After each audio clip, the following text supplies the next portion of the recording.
Penundaan mendadak pelaksanaan vaksinasi mandiri berbayar di klinik Kimia Farma yang sedianya dimulai 12 Juli kemarin membuat kecewa para calon penerimanya. Kaget juga makanya hari ini pagi ini dengarnya ditunda lagi ya. Tapi Bapak memang merasa terbantu dengan adanya vaksinasi berbayar ini ya? Oh iya. Kenapa kok pilih yang berbayar kan yang gratis tuh? Mungkin boleh.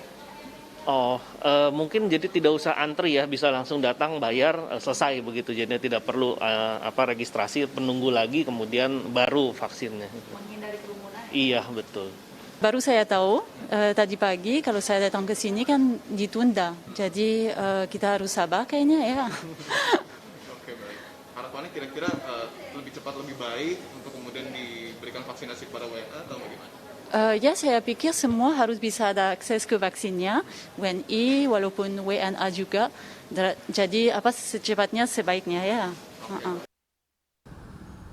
Keputusan penundaan ini diumumkan di hari yang sama oleh Sekretaris Perusahaan Kimia Farma Ganti Winarno Putro dengan alasan banyaknya pertanyaan dan animo yang masuk. Kami mohon maaf karena jadwal vaksinasi gotong royong individu yang semula dimulai hari Senin 12 Juli 2021 akan kami tunda hingga pemberitahuan selanjutnya. Jelas Ganti Winarno Putro, Sekretaris Perusahaan Kimia Farma Terbuka seperti dikutip kompas.com. Menteri Kesehatan Budi Gunadi Sadikin menjelaskan, program vaksinasi gotong royong berbayar merupakan opsi tambahan bagi masyarakat untuk mendapat vaksinasi, sekaligus memperluas akses bagi perusahaan yang tidak tergabung dalam program Kadin.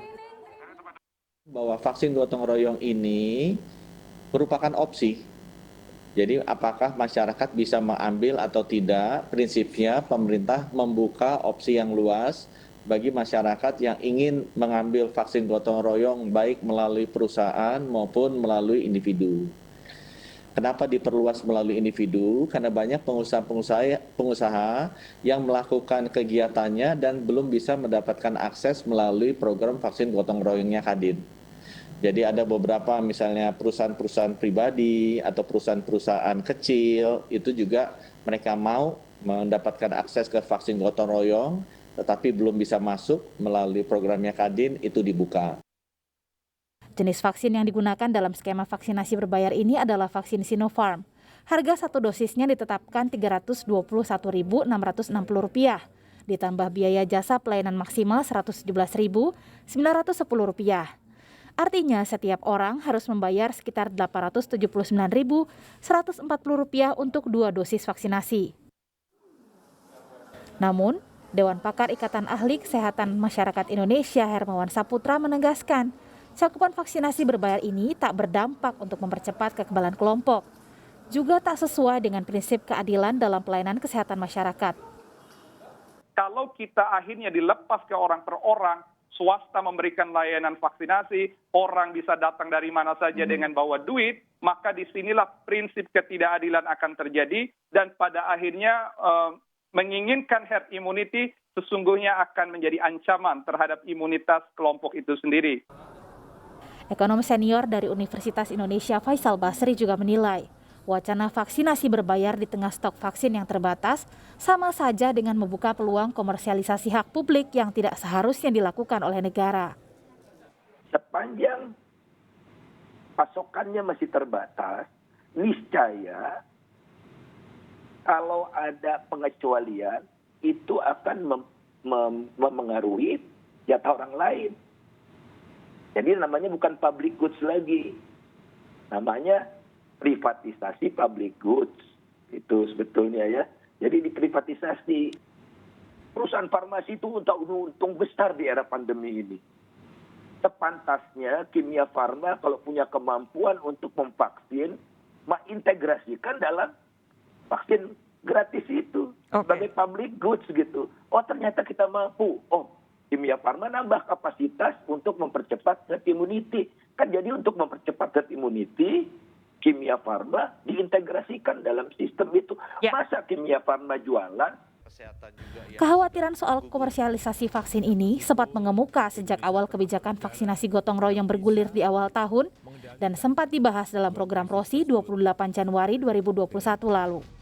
Saat itu, Menteri BUMN Erick Thohir dan Menkominfo Johnny G. Plate berjanji ada batasan yang jelas agar vaksinasi gotong royong tidak jadi peluang cari cuan. Jangan juga dicap langsung komersialisasi kesehatan. Tidak. Justru pemerintah memayungin ini jangan mengurangi komersialisasi itu. Ya, Nah, Pak Erik, hal-hal ini Pak yang Erik, kita ada jaga. satu kata kunci menurut saya yang harus betul-betul secara jelas dikatakan oleh pemerintah ketika vaksin mandiri ini atau vaksin gotong royong atau apapun istilahnya, di mana private sector ingin ikut ambil bagian vaksinasi untuk karyawannya, untuk para buruhnya, itu satu nggak boleh bayar, nggak boleh karyawannya pun tidak boleh potong gaji atau tidak boleh beli. Jadi kata kuncinya adalah gratis. Tetap pemerintah yang mengadakan. Jangan sampai ini kayak APD, kayak PCR, harganya gila-gilaan di market. Nah, karena itu BPKP, LKPP juga sudah menyarankan nanti ada ketentuan harga, tidak boleh sebebas-bebasnya. Ya. Nah, nanti kalau swasta mau beli, ya tentu dengan pengadaan pemerintah, dia buat siapa, nah buat karyawannya di daerah mana, tentu payungnya sama dengan sesuai dengan strategi yang dilakukan pemerintah. Ya, kata kuncinya Mbak Rosi adalah apa? Penerima vaksinasi gratis. Ya. Itu aja kata kunci. Betul. Penerimanya gratis, pengadaannya dari manufakturnya oleh pemerintah. Distribusi selanjutnya diatur secara teknis seperti yang disampaikan Pak Erik. Setiap lapisan masyarakat berhak mendapat vaksinasi dan pelayanan kesehatan secara adil. Jika pemerintah tak lupa akan janjinya, program vaksinasi berbayar di Kimia Farma yang tiba-tiba muncul ini sebenarnya bertentangan dengan janji Presiden Joko Widodo Desember 2020 lalu. Vaksin COVID-19 untuk masyarakat adalah gratis. Sekali lagi, gratis, tidak dikenakan biaya sama sekali. Tim Liputan, Kompas TV.